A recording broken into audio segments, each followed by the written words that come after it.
Hi there, welcome to Maid of Honor Conversations. In our term, conversations. This week is going to be great. We're going to be talking on Potr. Now ask me, what's the meaning of Potr? Pressure of the ring. So we're going to be having a guest with us here today, Mrs. Osareme. She's joining us to give us her own tiny bit of experience about marriage, about the pressure of the ring.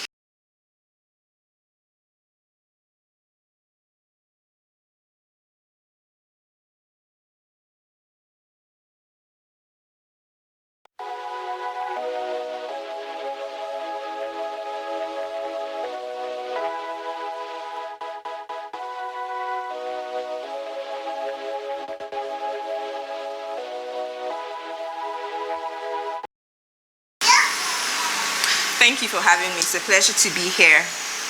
Well, first of all, pressure is not good for anybody or anything. When you are under pressure, there's a tendency for you to make mistakes. So first of all, pressure is not good. On the issue of the ring, pressure for the ring, like you said, it's not just the individual, it's a society. And we have kind of trained as young ladies that when you grow up, you go to school, you graduate, and that's kind of married. the next step. Once you finish youth service, all your aunties are saying, oh, how are you? So where is he now? When are you bringing him? So that's what we grew up with. Yeah. But I don't think it's advisable that you put yourself under that pressure. Like I said, error. Yeah. Plus, you don't want to be so anxious to make the next step and then you are not living your life. Yeah. You don't want to waste time waiting for a life that hasn't started. Yeah. While, the life that you should be present in, you are not there. And so that pressure is not good. Plus, you will get there eventually. Exactly. And when it comes, it comes. And when it starts, it starts. So in other words, that pressure isn't worth it. No. I've heard some young ladies wait for life to actually start after they get married. Oh, what are you waiting for? Why are you not doing something now? I really don't know. After the man comes, or when the man comes, I will kick off. No, young ladies out there, your life is ongoing. The man comes in between, fine. If he doesn't come, fine. But do not put yourself under unnecessary pressure.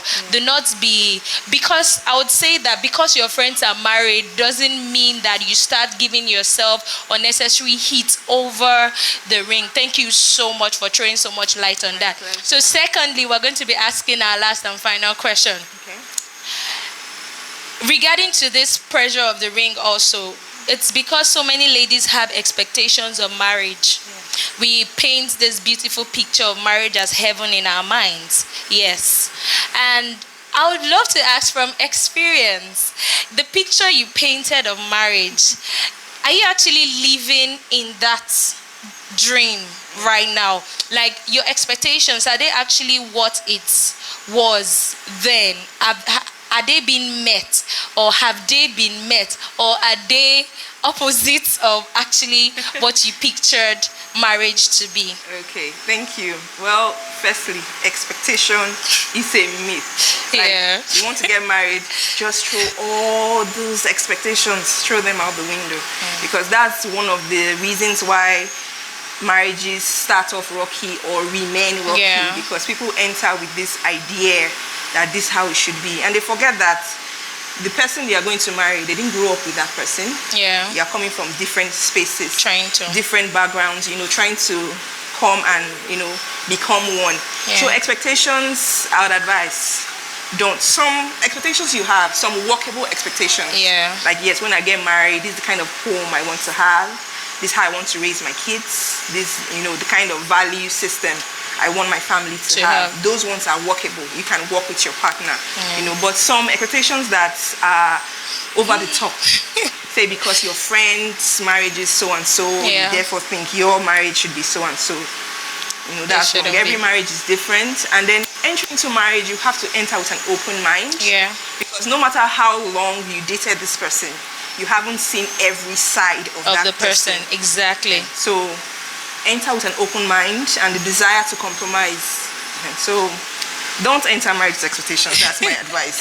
Okay. Some are workable, but most of the time, the ones that we really, having our head, minds our are fantasies. they are not expectations. Okay. So that's my advice. Thank you so much, Mrs. Osarime, for Thank you joining for us having on me. our very first edition of Maid of Honor Conversation. So basically, enter into marriage with an open mind, not fantasies. Come into marriage with workable expectations. And sometimes, if those expectations are not being met, be ready to compromise as a young lady.